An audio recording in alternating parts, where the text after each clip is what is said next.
Johann Goethe, el hombre que llegó a ser el emblema de toda una era. Su primera novela desató una fiebre de pasiones y suicidios a lo largo y ancho de Europa, mientras que sus obras de madurez se convirtieron en fuente de admiración y perplejidad para filósofos, poetas, estadistas y científicos por igual. En este relato, desvelaremos cómo el hijo de un consejero de Frankfurt se erigió como la voz de su generación, cómo Weimar se transformó en su hogar y cómo Italia le regaló una revelación. ¿Por qué dedicó su vida entera a la misma obra teatral? ¿Y qué misterio se oculta tras sus últimas palabras, más luz? Esta es la crónica de un hombre que buscó la armonía en medio del caos y demostró al mundo que la cultura no es un mero adorno, sino el camino hacia la auténtica libertad. Amigos, si valoran lo que hago, les pido que se tomen un momento para suscribirse al canal, donde les esperan muchas más historias fascinantes. Su apoyo es fundamental para mí. Gracias por estar aquí conmigo. Primavera de 1749. Frankfurt, una infancia entre libros y tormentas de ideas. Aquel año, la primavera envolvió a Frankfurt en días de una claridad diáfana y una extraña sensación de calma. La ciudad, ceñida por sus jardines y antiguas fortificaciones, aún respiraba el recuerdo de un mundo que se desvanecía, pero ya sentía el aliento de una nueva era. Fue en la casa del consejero Johann Caspar Goethe, en el número 28 de la apacible calle Groerir Graben, donde el 28 de agosto nació un niño destinado a convertirse en la voz de su tiempo. Lo llamaron Johann. Cuentan las crónicas que aquel día una tormenta sacudió la ciudad, y que el estruendo de los truenos se entrelazaba con el tañido de las campanas, como si la propia naturaleza celebrara el advenimiento de un ser en quien la razón y la emoción, la voluntad y la poesía, habrían de confluir. El hogar de los Goethe era mucho más que una simple vivienda, era un pequeño reino consagrado al orden y a la ilustración. En sus interiores de estricta simetría, cada objeto ocupaba un lugar preciso, y los libros, que abarcaban todas las esferas del saber, se alineaban en impecables hileras sobre estantes de roble. El padre, un hombre de disciplina férrea y vasta erudición, se había doctorado en Derecho en Leipzig y soñaba con que su hijo siguiera sus pasos en la ciencia, la jurisprudencia y el servicio a la comunidad. Su madre, Catarina Elizabeth, era su antítesis. De espíritu vivaz y cálido, poseía un don natural para la narración que inundaba la casa con su voz, sus cuentos, su risa y esa particular sensación de hogar que se graba en la memoria para siempre. Desde sus primeros años, el pequeño Johann Wolfgang creció entre dos polos magnéticos, el estudio paterno y los relatos maternos. Escuchaba con idéntica fascinación la lectura de Homero y las historias de fantasmas que contaban las sirvientas. En esta aparente contradicción se fue forjando su singular mirada, a un tiempo escéptica y poética, siempre en busca de una visión integral del mundo. Desde las ventanas de su cuarto se divisaba un jardín donde, según la estación, florecían rosas, hortensias y narcisos blancos. A la sombra de los árboles, se sentaba a menudo con un cuaderno, intentando plasmar con palabras el universo que percibía a través de la piel, los oídos, los ojos y el corazón. A mediados del siglo XVIII, Frankfurt era una encrucijada donde la sobria antigüedad dialogaba con las corrientes de la modernidad. Era la ciudad donde se coronaba a los emperadores del Sacro Imperio Romano Germánico y un punto de encuentro para mercaderes, editores, teólogos y los primeros filósofos ilustrados. En los salones, entre tazas de té, se debatían las ideas de Voltaire, mientras en la plaza del mercado se vendían los tratados de Rousseau. Su padre le permitía leer aquellos libros, pero le exigía no perder jamás el respeto por la tradición. Además del latín y el griego, el niño se inició tempranamente en el francés, el italiano y el inglés, y más tarde desarrolló una fascinación por el hebreo antiguo. Amaba no solo el lenguaje, sino también la forma, el ritmo y la estructura. Uno de los episodios más indelebles de su infancia fue la Guerra de los 7 años. Cuando las tropas francesas ocuparon Frankfurt, la familia Goethe se vio obligada a alojar a varios oficiales en su casa. Aquello supuso para Johann el primer roce con la realidad de la gran historia. Los soldados, sus canciones, sus fusiles, el miedo latente y los olores de una vida ajena dejaron en él una huella profunda. Pero fue especialmente significativo su encuentro con un oficial francés, un hombre culto que le descubrió a Molière y la riqueza de la cultura teatral francesa. En él, el joven Johann vio por primera vez la encarnación de un ideal que lo acompañaría siempre, la síntesis entre el hombre de armas y el humanista. Al concluir la guerra, su padre redobló sus esfuerzos por inculcarle disciplina, lecciones, repasos, interminables listas de vocabulario y ejercicios constantes. Sin embargo, el mundo interior del muchacho ya había emprendido su propio vuelo. Comenzó a escribir obras de teatro a imitación de los trágicos griegos, componía poemas para damas imaginarias y esbozaba dramas que no mostraba a nadie. Algunos de aquellos borradores terminaban en el fuego, consumidos por la vergüenza de su propia franqueza o el temor al juicio ajeno. Pero el proceso era ya irreversible. La palabra se había convertido en parte de su ser. Una tarde de verano, sentado bajo un manzano, sintió por primera vez aquello que más tarde definiría como inspiración. Un rayo de sol poniente se filtró entre las hojas y una línea poética nació en su mente, que él se apresuró a anotar. No era una mera descripción de la naturaleza, sino un intento de capturar lo inacible, ese instante mágico en que el sentimiento, la forma y el pensamiento se funden en uno. Su madre contaba que amaba las tormentas. Lejos de esconderse, se acercaba a la ventana para observar cómo los relámpagos rasgaban el cielo. Tiempo después, diría que en la tormenta no percibía el terror, sino la voz de la naturaleza hablándole directamente al ser humano. Los vecinos lo describían como un niño silencioso y pensativo. A menudo se perdía en largos paseos solitarios por las viejas calles de Frankfurt, estudiando los letreros de las tiendas y la arquitectura de los edificios. Sentía una atracción especial por la Catedral de San Bartolomé, escenario de las coronaciones imperiales. Permanecía de pie bajo sus altas bóvedas, sintiendo como la piedra respiraba historia, como el espacio dialogaba con la eternidad. Fue allí, en una de esas calles, donde presenció una función de marionetas que narraba la historia de un doctor que pactaba con el diablo. Aquella imagen quedó latente en su memoria durante décadas, esperando el momento de resurgir en su Fausto. Crecía rodeado de libros, pero también de personas. Observaba los gestos, las entonaciones y el comportamiento de los adultos, tratando de descifrar las leyes ocultas que rigen la vida. En el gabinete de su padre contemplaba colecciones de minerales y hierbas en el jardín, veía cómo los pájaros construían sus nidos y en la mesa, escuchaba los relatos de las criadas sobre antiguos ritos. Más adelante afirmaría que el origen de la verdadera poesía no reside en la invención, sino en la observación profunda de la inagotable diversidad de la vida, en la verdad intrínseca de las cosas.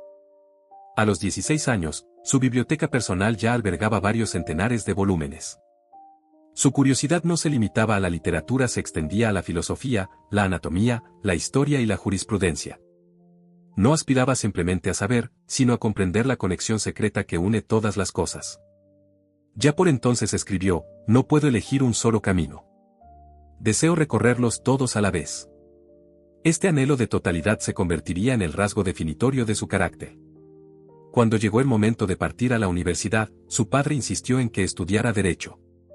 Johann no se opuso, pero en su diario dejó una anotación reveladora: es preciso abandonar el hogar para encontrar el verdadero hogar dentro de uno mismo. Antes de marchar, recorrió una vez más las habitaciones de su casa, acarició las encuadernaciones de sus libros, se sentó bajo el árbol familiar y pensó que la infancia había terminado, pero no desaparecido.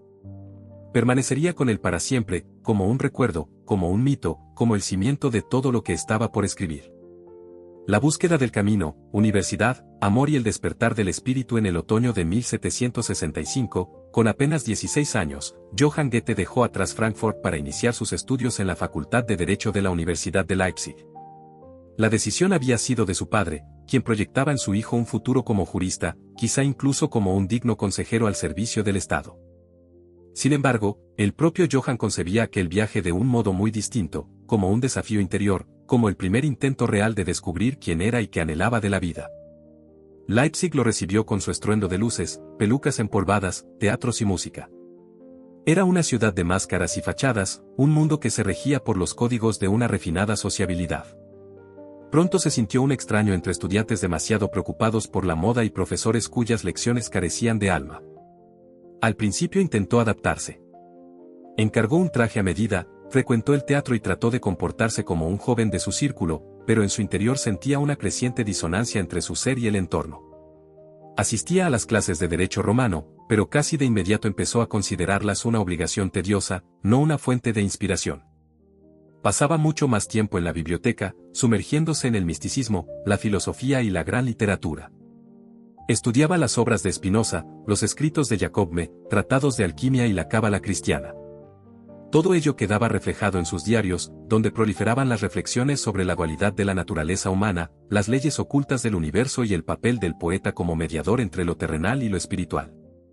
Aún así, su tiempo en Leipzig no fue únicamente de lucha interna. Fue allí donde vivió su primera gran fascinación romántica. Conoció a Anna Katarina Schikow, la hija del dueño de la posada donde se alojaba, a quien inmortalizaría en sus poemas bajo el nombre de Annette. Él tenía 16 años, ella, unos 19. Poseía un encanto delicado, una sencillez y una atención al detalle que cautivaron al joven poeta. Se veían, conversaban, él le leía sus versos, le escribía cartas y pronto comenzó un ciclo de poemas que sentaría las bases de su primer drama lírico. Pero sus sentimientos no eran correspondidos con la misma intensidad. Lo que para Goethe era una revelación, para ella no pasaba de ser un juego. Cuando él le confesó su amor, ella, con dulzura pero con firmeza, le hizo entender que no compartía sus esperanzas. Aquello se convirtió en su primer gran desengaño amoroso. Escribió que sentía como si el mundo entero se hubiera derrumbado, dejando tras de sí solo un vacío inmenso y un ardor en el pecho. De ese dolor nació su primera voz poética, aún inmadura, pero ya inconfundiblemente suya, una voz que no brotaba del pensamiento, sino de una herida interior. A la par de la crisis emocional, su salud física se resintió. En el invierno de 1767 cayó gravemente enfermo, probablemente a causa del estrés, el agotamiento y un sistema inmunitario debilitado. Su estado era delicado, sufrió una hemorragia interna, posiblemente una complicación pulmonar o gástrica. El tratamiento en Leipzig no dio resultado, y en la primavera del año siguiente fue trasladado de vuelta a Frankfurt, donde su madre lo cuidó con infinita ternura. La enfermedad se prolongó durante meses. Postrado en la cama, sin fuerza siquiera para leer, experimentó lo que más tarde describiría como la muerte de su antiguo yo. Tomó conciencia de la fragilidad de la vida humana, vio con qué facilidad se desvanecen los planes y cuán poco dependen los sentimientos de la voluntad. En aquellos días se sumergió en la lectura del Nuevo Testamento, descubrió a Mella Paracelso, y se orientó cada vez más hacia una búsqueda de sentido y plenitud que trascendía la mera racionalidad. Hacia el otoño de 1768, su salud comenzó a mejorar y Goethe retomó la escritura. Finalizó su primera comedia, Los cómplices, Die Mitschuldigen, y empezó a trabajar en una tragedia inspirada en los sucesos de la Guerra de los 30 años. Aún no sabía que estaba naciendo su verdadero camino, pero ya sentía que la escritura no era una distracción, sino una vocación, no un capricho, sino una necesidad vital. Por insistencia de su padre, decidió continuar sus estudios de Derecho. Esta vez, la elección recayó en la Universidad de Estrasburgo, a donde llegó en la primavera de 1770. La ciudad le causó una impresión muy diferente. Había en ella menos pretensiones y más autenticidad. En sus calles se mezclaban el francés y el alemán, y en las aulas universitarias bullían debates que no eran tanto jurídicos como filosóficos, culturales e históricos. Fue en Estrasburgo donde tuvo lugar un encuentro decisivo, conoció a Johann Gottfried Herder. Mayor, más profundo y con más experiencia, Herder no le hablaba de formas, sino de raíces. Le enseñó a valorar el lenguaje popular, el habla viva, las canciones y los mitos. Gracias a él, Goethe empezó a interesarse por la poesía germánica antigua, por el cantar de los nibelungos, por las baladas campesinas y por la idea misma de que el alma de un pueblo no es una abstracción, sino un tejido vivo, impregnado de ritmos, imágenes, temores y esperanzas. Allí, en los alrededores de Estrasburgo, conoció también a Friederike Brion. Él tenía 21 años, ella, 19. Hija de un pastor, había sido educada en un ambiente de estricta piedad y cantaba en el coro de la iglesia, pero poseía una mente despierta y un alma sensible. Paseaban juntos por los campos, él escribía poemas y le leía fragmentos de su prosa primeriza. Su relación fue casi idílica, en ella creyó haber encontrado la armonía perfecta entre lo terrenal y lo celestial. Pero el momento de la partida se acercaba. Goethe sabía que no podía quedarse, que no pertenecía a aquella quietud rural, que en su interior ardía un fuego que exigía movimiento. Se marchó sin dar explicaciones, una decisión que le dejaría una de las cicatrices más profundas de su conciencia. Más tarde confesaría, quien aspira a alcanzar su meta debe dejar atrás aquello que ama. Esta frase se convertiría en una clave de su filosofía del camino. Tras concluir sus estudios, podría haber regresado a Frankfurt, iniciar su práctica como abogado y asegurar su futuro. Pero en sus manuscritos ya bullía otra realidad, un mundo de imágenes, ideas y tensiones internas. Dentro de él ya hablaba la voz que pronto escucharía toda Alemania. Sturm und Drang, el nacimiento de la voz de una generación. Cuando Johann Goethe regresó a Frankfurt, ya no era el mismo joven que había abandonado el hogar paterno años atrás. Tras sus espaldas quedaban los años de formación, la enfermedad, los viajes, las desilusiones y profundas vivencias personales que no solo lo habían transformado por dentro, sino que habían cincelado su intelecto. Aún no ostentaba un estatus literario oficial, pero ya sentía con una certeza inquebrantable que su camino discurría lejos de los tribunales y los cargos administrativos. Se instaló de nuevo en la casa familiar, cumpliendo con los encargos de su padre y ejerciendo como abogado en asuntos civiles. No obstante, con cada día que pasaba, dedicaba más y más tiempo a la escritura. Componía poemas, maduraba ideas para futuros dramas, mantenía una nutrida correspondencia con sus amigos y participaba activamente en los círculos literarios de la ciudad. Una de sus primeras obras de envergadura fue el drama GTZ von Berlichingen, la historia de un caballero libre que vive según los dictados de su conciencia, al margen de los cánones de su tiempo. El relato de GTZ, que no se somete a ninguna voluntad ajena sino a su propia ley interior, se convirtió para Goethe en el vehículo para expresar su propia sed de autenticidad. Escribió la pieza con una rapidez febril, con una pasión que lo consumía, casi sin tomar aliento. Publicada en 1773, su éxito fue demoledor. En lugar de la retórica acartonada del teatro clásico, el público se encontró con un texto vibrante, nervioso, cargado de conflictos. No hablaban héroes, sino seres humanos. La artificiosidad cedía paso a la verdad. Con esta obra, Goethe abrió de par en par las ventanas a una nueva era literaria, una era en la que a los sentimientos se les permitía hablar sin intermediarios. Pero la obra que verdaderamente sellaría su destino fue otra. Durante el verano del año siguiente, compuso una novela epistolar, Las penas del joven Werther. Era la historia de un joven hipersensible, atormentado, incapaz de encontrar un asidero en la sociedad que lo rodeaba. Goethe la escribió en apenas unas semanas, como si liberara una tensión acumulada durante mucho tiempo. Escribía con una entrega febril, sin descanso, sumergiéndose por completo en cada imagen y en cada emoción. Werther era, a la vez, una autobiografía y la confesión de toda una generación. Los jóvenes de la época vieron reflejados en sus páginas sus propios sentimientos, sus miedos, sus esperanzas y su desesperación. El libro se convirtió en un auténtico fenómeno. Se leía en voz alta, se copiaba a mano, circulaba de mano en mano. La juventud comenzó a vestir como Werther, frac azul y chaleco amarillo. Las citas de la novela se convirtieron en aforismos. Pero junto con la popularidad llegaron consecuencias inquietantes. En varios países, entre ellos Dinamarca, Italia y algunos principados alemanes, el libro fue prohibido. La Iglesia Católica lo incluyó en su índice de libros prohibidos. Y, lo más grave, una ola de suicidios recorrió Europa entre jóvenes que, según afirmaban los contemporáneos, imitaban al héroe de la novela. Más tarde, los investigadores bautizarían este fenómeno como el efecto Werther. Goethe no había previsto semejante reacción. No buscaba el escándalo, sino expresar una verdad íntima. La fama era abrumadora y, en parte, aterradora. En sus cartas, confesaba sentirse como si hubiera desnudado su alma ante el lector. Ya no podía salir a la calle sin ser reconocido. En cada ciudad le asaltaban con las mismas preguntas. Sentía que, contra su voluntad, se estaba convirtiendo en un símbolo. La novela no solo le trajo popularidad, sino también una profunda crisis interna. Comprendió que no podía permanecer anclado para siempre en esa imagen. Tenía 25 años y sentía la necesidad imperiosa de seguir adelante, de evolucionar hacia un nuevo estilo, una nueva forma. Comenzó a sentirse atraído por la antigüedad clásica. Homero, Virgilio, Sófocles, en sus textos buscaba el equilibrio, la armonía y la mesura. En su poesía, intentaba despojarse del exceso de expresividad para encontrar una fuerza más contenida. Durante este periodo, finalizó el drama Clavigo y trabajó en la pieza Estella. En estas obras aún resonaba la pasión juvenil, pero ya se percibía una aspiración a otros ritmos, más maduros y profundos. Al mismo tiempo, reflexionaba cada vez más sobre su futuro. Lo agobiaban la estrechez provinciana de Frankfurt, la predecibilidad de la rutina diaria y la ausencia de un diálogo intelectual auténtico. Ansiaba un espacio más amplio.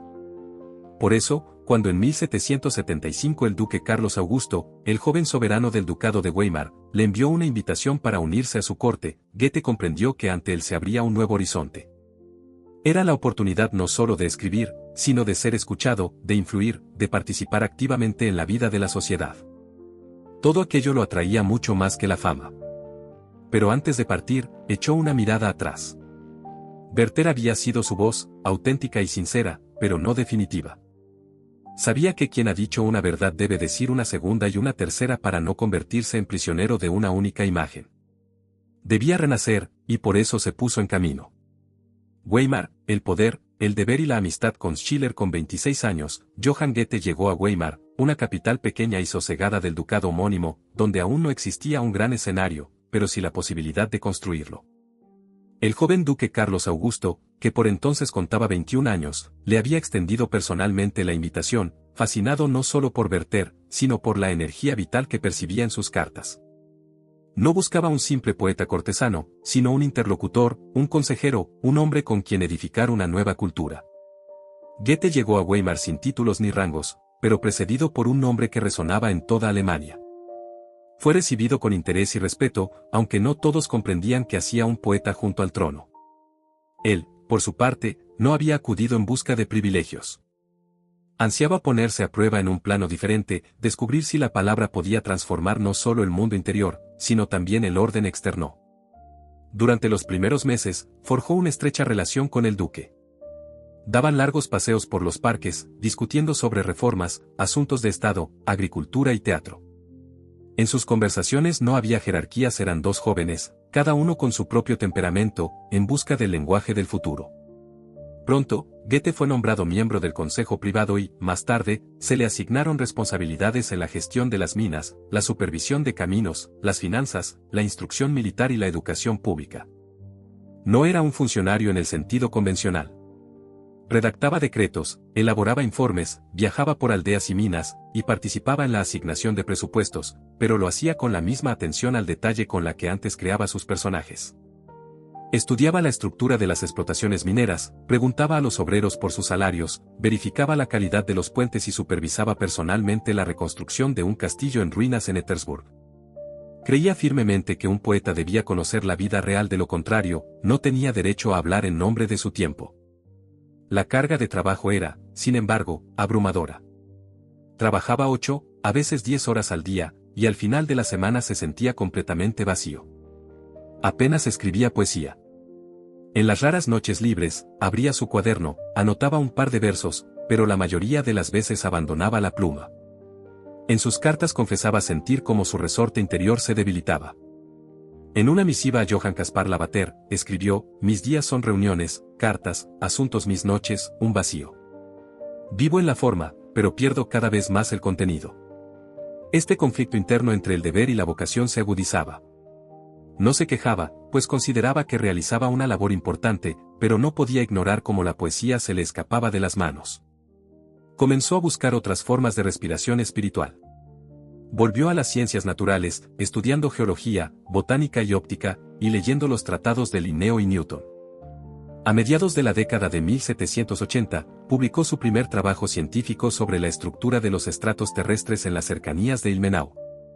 Más tarde formularía su teoría sobre la planta primordial, Urpflanze, de la que, en su opinión, derivaban todas las especies, un intento de comprender filosóficamente la morfología como manifestación de una ley universal del desarrollo. Su estudio se llenó de minerales, herbarios y microscopios. Realizaba experimentos, tomaba apuntes y observaba el comportamiento de la luz. Para él, la ciencia no era la antítesis del arte, sino su continuación, otra forma de conocer el mundo, no a través de la imagen, sino de la ley subyacente. Mientras tanto, Weimar se transformaba gradualmente en una capital cultural. El duque invitaba a artistas, arquitectos y filósofos. Llegaron Wieland y Herder, más tarde un hijo de Johann Sebastian Bach y, poco después, Schiller. Sería precisamente este encuentro el que marcaría un punto de inflexión. Friedrich Schiller llegó a Weimar con una reputación ya consolidada como autor de Los bandidos. Al principio, reinaba entre ellos la desconfianza. Schiller consideraba a Goethe frío, reservado, demasiado aristocrático para la auténtica poesía. Goethe, a su vez, veía en Schiller a un hombre desequilibrado, propenso a un patetismo excesivo. Pero a medida que conversaban, se leían mutuamente sus borradores, discutían e intercambiaban cartas, surgió algo mucho más profundo que la simpatía, una tensión creativa de la que nacería una amistad legendaria. Empezaron a verse casi a diario. Discutían sobre Esquilo y Kant, polemizaban sobre la naturaleza de la tragedia y se escribían cartas llenas de confianza e ironía. Fue Schiller el primero en instarle a romper su silencio, insistiendo en que Fausto, obra en la que Goethe había trabajado a intervalos desde su juventud, debía ser concluida. Esta amistad le devolvió a Goethe la sensación de un diálogo vivo. Paralelamente, emprendió la reforma del teatro. Fue nombrado director de la compañía, ensayaba con los actores, trabajaba la dicción, el movimiento, la iluminación y la puesta en escena. Consideraba el escenario un lugar de ilustración, una escuela de los sentidos. Sus montajes eran sobrios, sin artificios innecesarios. En ellos reinaban la claridad, el ascetismo y una gran concentración interior. Puso en escena Egmont, Ifigenia en Tauride y Torquato Tasso, cuidando que cada palabra resonara con nitidez, para que el público no olvidara que el teatro no es un mero entretenimiento, sino un acto de formación. Sin embargo, a mediados de la década de 1780, la tensión volvió a crecer. Apenas escribía poesía y sentía que se estaba perdiendo a sí mismo. En una carta a Schiller, confiesa, vivo como dos hombres. Uno actúa, el otro muere. Continuaba asistiendo a las reuniones en la Cancillería Ducal, pero cada vez con más frecuencia permanecía en silencio. El duque, comprendiendo su estado, le concedió libertad. En la mañana del 3 de septiembre de 1786, Goethe abandonó Karlsbad. Partió hacia Italia, el país que había habitado su imaginación desde la infancia. No informó a nadie de su marcha con antelación, simplemente dejó una nota. Se fue sin un plan concreto, pero con la certeza de que, si no se marchaba en ese instante, dejaría de ser quien era. Italia, el Renacimiento y el camino hacia Fausto, sin ofrecer más explicación que el silencio, dejando tras de sí apenas una nota escueta para el duque y sus amigos, Johann Goethe abandonó Karlsbad. Partió solo, bajo un nombre falso, con un equipaje mínimo y sin un destino públicamente declarado. Tenía 37 años. A sus espaldas quedaban más de una década de servicio público, de obligaciones administrativas, de ensayos teatrales y de una forzada compostura externa. En su alma, sin embargo, anidaba la certeza de que si no emprendía esa huida en aquel preciso instante, si no se despojaba de todo lo que lo alejaba de sí mismo, acabaría perdiendo para siempre la fuente de su impulso vital. Se dirigía a Italia, la tierra con la que soñaba desde niño. Los mapas de Roma habían decorado las paredes de su habitación en la casa paterna de Frankfurt. Conocía de memoria los nombres de sus calles y sus templos, había estudiado el derecho y la poesía de los romanos, pero jamás había pisado su suelo. Ahora, su viaje no era un peregrinaje cultural, sino una búsqueda de silencio y de claridad. Cruzó los Alpes a través de Baviera y el Tirol, ascendiendo por senderos montañosos con un cuaderno en la mano, observando cómo mutaba la luz, cómo el frío del norte iba cediendo ante los aromas del sur. Llevaba un diario de viaje en el que, por primera vez en muchos meses, su voz sonaba viva, despojada de toda formalidad. Escribía sobre la forma de las nubes, la textura de las piedras del camino, el bullicio de la gente en los mercados, y sobre cómo, gradualmente, la tensión acumulada en su propio cuerpo comenzaba a disolverse. Sus primeras paradas de importancia fueron Verona, Vicenza y Venecia. En cada ciudad, su interés no se centraba en las atracciones turísticas, sino en las proporciones. Estudiaba las fachadas de los edificios, esbozaba planos, medía columnas, observaba cómo se distribuía la luz en el interior de los templos. Admiraba a los arquitectos del Renacimiento, convencido de que la comprensión de la forma arquitectónica podía conducir a la comprensión del alma humana. En Venecia se detuvo varias semanas. No buscó encuentros sociales, no frecuentó salones aristocráticos, eludió cualquier invitación formal. Se levantaba al alba y vagaba durante horas por las calles, copiando antiguas inscripciones, estudiando la disposición urbana. Escribió que, por primera vez, veía una ciudad no como un turista, sino como un ojo en busca de la lógica subyacente. Ansiaba aprender no la belleza superficial, sino el orden que la sustentaba.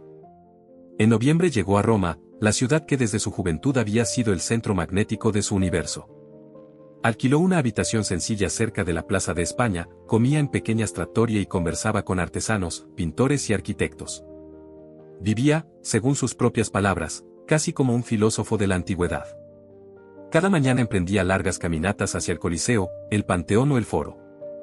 Se detenía durante horas frente a los capiteles de las columnas, observando los cambios de la luz. Entraba en los templos a diferentes horas del día, no para rezar, sino para comprender la estructura del espacio.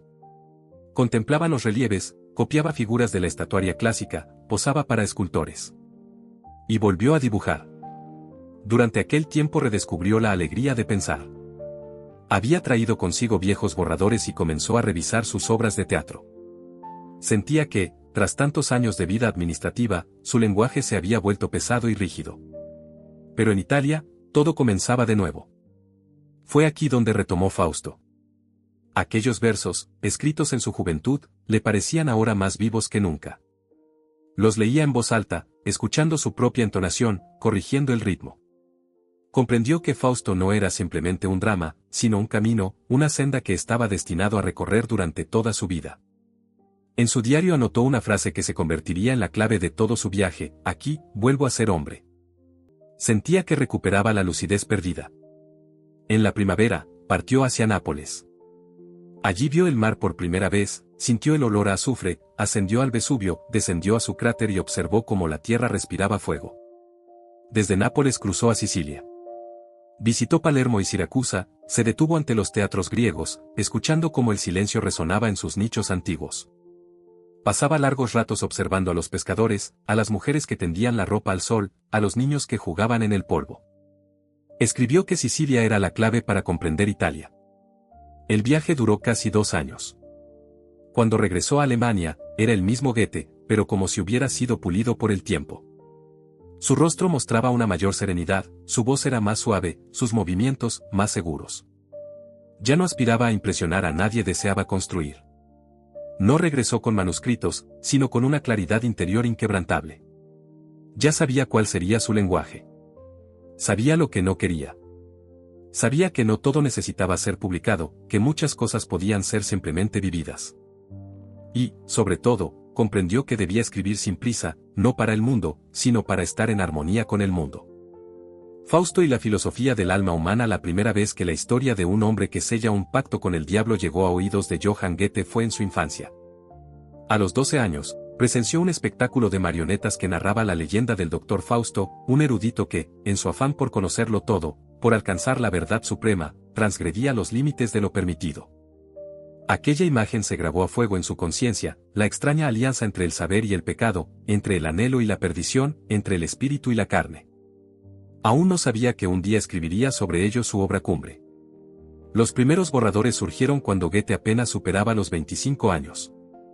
En la década de 1770, en plena efervescencia creativa, anotaba escenas, diálogos e imágenes, casi siempre de noche, en trozos de papel sueltos.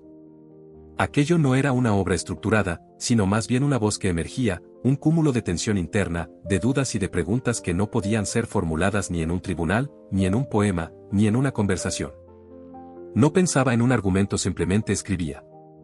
En aquellos fragmentos tempranos ya aparecían los sombríos monólogos de Fausto, la figura de Mefistófeles y extrañas escenas ambientadas en un laboratorio, en un templo o en la calle. Él mismo no sabía a qué género pertenecía lo que estaba creando. No era una tragedia en el sentido clásico, ni tampoco una simple ironía. Era el impulso hacia una verdad profunda que se resistía a ser contenida en una forma preestablecida. Cuando, ya en su madurez, volvió a aquellos apuntes, comprendió que Fausto se había convertido para él no en un texto, sino en una forma de vida. Todo lo que había hecho, pensado, amado y sufrido debía encontrar su lugar en la figura de Fausto. Editó el material meticulosamente, reescribió pasajes enteros, descartó escenas completas, cambió el estilo y densificó el ritmo. La primera parte no fue concluida y publicada hasta 1808, más de 30 años después de haber comenzado a trabajar en ella. Tenía entonces casi 60 años. Sin embargo, a pesar de las décadas transcurridas entre la concepción y la publicación, Fausto no se había convertido en una pieza de museo. Al contrario, era un libro sobre el presente, sobre el ser humano que anhela trascender sus propios límites. El Fausto de Goethe no es un villano, ni un filósofo, ni un rebelde. Es un hombre que quiere entender qué es la vida. Ha estudiado teología, medicina, derecho y ciencias naturales, y todo ello no le ha traído más que insatisfacción. Sentado en su celda, se lamenta: he acumulado mucho saber, pero no me siento más sabio. Ya no quiere leer más, quiere vivir. Y en ese anhelo irrumpe Mefistófeles, el espíritu de la negación, la razón fría, la seducción de la lógica. Le propone un pacto, su alma a cambio de la experiencia plena de la vida. Tras la publicación de la primera parte, no continuó inmediatamente con la segunda. Esperó. Quería que la continuación naciese no como un desarrollo del argumento, sino como una evolución del espíritu.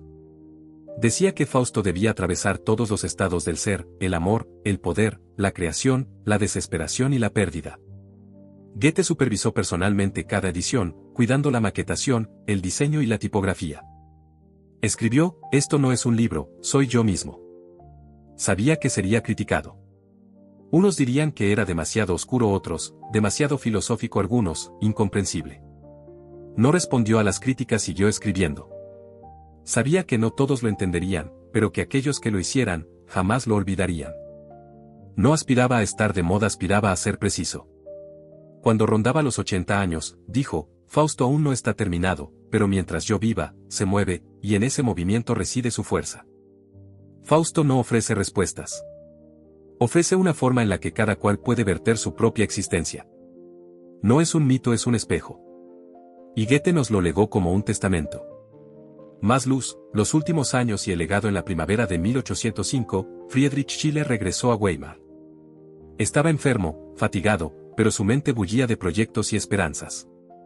Pasaba casi todos los días con Goethe, conversando sobre teatro, historia, filosofía y las nuevas formas literarias que emergían.